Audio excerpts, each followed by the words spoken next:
If you find yourself with some extra money, it might be tempting to make a large mortgage payment. In today's HomeWise, we're going to explore why that may or may not be the right thing to do. Joining me now is mortgage expert Tyler Osby. Tyler, behind garage door number 1, we are exploring the topic of making a larger payment. What advice do you have for people who might be considering doing that? Well, first of all, it's super exciting to have excess cash. Congratulations. Right? Yeah, yes, you have extra money. First off, you got to consider what your goal is, right? A lot of people have the goal to maybe pay off that mortgage and be debt-free. But in the process, are they looking to just save interest, or are they trying to reduce their payment? What's the end goal? Okay. I think that's always a good place to start when you start having conversations about making additional principal payments towards the mortgage. Let's talk about the idea of reducing the payment. That is garage door number 2. So if somebody is wanting to, say, put $10,000 down or $5,000 and make a very large payment to that principal balance because they want a smaller payment, can that happen? Is that possible? In many cases it can, but it won't on its own.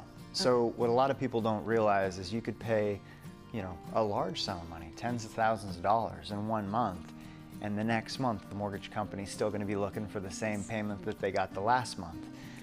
So there's maybe 2 primary ways that you can reduce the monthly payment if that's your goal.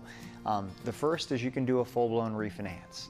If you want to see the opportunity to maybe lower your interest rate or get a different term on the loan, refi is the way to do it, and you can talk with your go-to mortgage lender for that. The second is what's often known as either a recast or loan modification, and that process is something that some servicers allow, and a lot of them have certain rules, like it's got to be a certain amount, like maybe $10,000 or more to be able to do it. Okay. And a lot of them have a fee. But to do that, you retain the existing loan terms, so whatever interest rate you have. They take the new loan balance after the principal reduction. They send you some paperwork to sign saying, yes, I agree, I'm recasting the payment.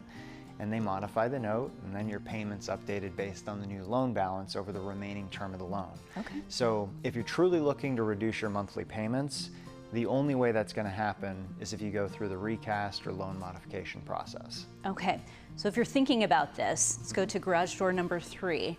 What are some other things to keep in mind as you're talking all of this through with the lender? This is really important. So some loans, very rarely, but some loans have a prepayment penalty. So if you have a prepayment penalty, be very careful with this because it's not something you want to do. 2, when you make additional payments, you want to make sure you're specifying that the extra goes towards principal. It may seem very elementary. You'd assume that that's where the mortgage company would assume you want it to go, but a lot of times the people doing the data entry in these jobs aren't necessarily aware of what your goals are.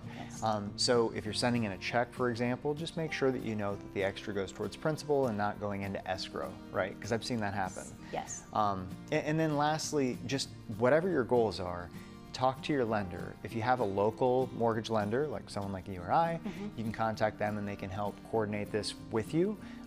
If you don't, you're just dealing with some servicer, contact the servicer because each servicer and lender will have their own rules around this, like how quickly you can make an additional payment, how eligible you are to adjust the payment, that kind of thing.